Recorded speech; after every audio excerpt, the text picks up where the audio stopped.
Assalamualaikum warahmatullahi wabarakatuh. Perkenalkan, saya Salsabila Aisyah, yang dalam kesempatan kali ini saya akan menjelaskan mengenai strategi pemasaran. Pemasaran dan nilai pelanggan. Fase pertama, memilih nilai. Pemasaran melakukan segmentasi pasar, memilih target yang sesuai, dan mengembangkan positioning nilai penawaran. Fase kedua adalah memberikan nilai melalui identifikasi fitur produk tertentu, harga, dan distribusi.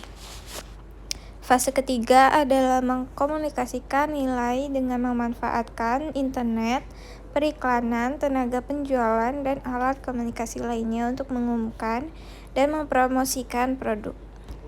Rantai nilai. Michael Porter dari Harvard telah mengusulkan rantai nilai sebagai salah satu alat untuk mengidentifikasi cara menciptakan lebih banyak nilai pelanggan.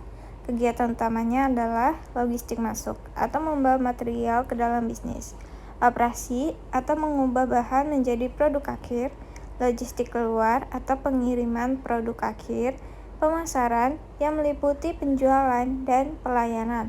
Departemen khusus menangani aktivitas pendukung, yaitu 1. Pengadaan, 2. Pengembangan teknologi, 3. Manajemen sumber daya manusia, dan 4. Infrastruktur perusahaan. Kompetisi inti. Kompetisi inti memiliki 3 karakteristik. 1. Kompetisi inti merupakan sumber keunggulan kompetitif dan memberikan kontribusi signifikasi terhadap manfaat yang dirasakan pelanggan. 2. Dapat diterapkan di berbagai pasar. 3. Sulit ditiru oleh pesaing. Keunggulan kompetitif juga menyertai kemampuan khusus atau keunggulan dalam proses bisnis yang lebih luas. Rencana pemasaran. Rencana pemasaran adalah dokumen tertulis yang merangkum apa yang telah dipelajari pemasar tentang pasar dan menunjukkan bagaimana perusahaan berencana mencapai tujuan pemasarannya. Rencana pemasaran biasanya berisi bagian-bagian berikut: ringkasan eksekutif dan daftar isi, analisis situasi, taktik pemasaran, proyeksi keuangan, pengendalian implementasi. Bagaimana perusahaan dapat memantau dan meningkatkan aktivitas dan kinerja pemasaran? Yang pertama, implementasi pemasaran, pengendalian, dan kinerja. Implementasi pemasaran adalah proses yang mengubah rencana pemasaran menjadi tugas tindakan dan memastikan rencana tersebut mencapai tujuan. 2. Metrik pemasaran adalah serangkaian ukuran yang membantu pemasar mengukur, membandingkan, dan menafsirkan kinerja mereka. 3. Pemodelan bauran pemasaran. Model bauran pemasaran menganalisis data dari berbagai sumber, seperti data pemindai pengecer, data pengiriman perusahaan, data harga, media, dan pengeluaran promosi. Yang keempat, dashboard pemasaran. Manajemen dapat menyusun serangkaian ringkasan tindakan internal dan eksternal yang relevan dalam dashboard pemasaran untuk sintesis dan interpretasi. Yang kelima, pengendalian pemasaran.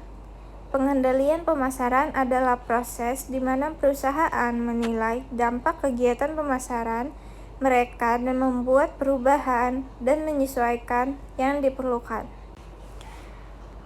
Pemasaran di kancah global. Meskipun prospek jutaan atau bahkan miliaran konsumen akan tergiur karena produk Anda di negara lain cukup menggiurkan, tidak semua perusahaan bisa atau harus go global. Ketika mereka mengambil keputusan ini, pemasar perlu mempertimbangkan sejumlah faktor yang dapat meningkatkan atau mengurangi kesuksesan mereka di luar negeri. Mari kita tinjau 2 hal yang penting dalam pengambilan keputusan, yaitu permintaan domestik dan keunggulan kompetitif yang dinikmati perusahaan di dalam negeri. Persaingan di lingkungan mikro ada pendapatan tambahan, persaingan produk, dan persaingan merek. Sedangkan persaingan di lingkungan makro ada monopoli, oligopoli, persaingan monopolistik, dan persaingan sempurna. Peran sentral perencanaan strategi. Kebanyakan perusahaan besar terdiri dari 4 tingkat organisasi, yang pertama korporat, yang kedua divisi, yang ketiga unit bisnis, dan yang keempat produk. Kantor pusat perusahaan bertanggung jawab untuk merancang rencana strategis perusahaan untuk memandu seluruh perusahaan. Ia membuat keputusan mengenai jumlah sumber daya yang akan dialokasikan ke setiap divisi, serta bisnis mana yang akan dimulai atau dihilangkan. Setiap divisi menetapkan rencana yang mencakup alokasi dana untuk setiap unit bisnis dalam divisi tersebut. Setiap unit bisnis mengembangkan rencana strategi untuk membawa unit bisnis tersebut menuju masa depan yang menguntungkan. Akhirnya, setiap tingkat produk, lini produk atau merek mengembangkan rencana pemasaran. Pernyataan misi yang baik memiliki 5 karakteristik utama. Yang pertama, fokus pada sejumlah tujuan yang terbatas. Yang kedua, menekankan kebijakan dan nilai-nilai utama perusahaan. Yang ketiga, menentukan bidang kompetitif utama di mana perusahaan akan beroperasi. Yang keempat, mengambil pandangan jangka panjang. Yang kelima, sesingkat, mudah diingat, dan bermakna. Terima kasih. Cukup sekian presentasi dari saya. Wassalamualaikum warahmatullahi wabarakatuh.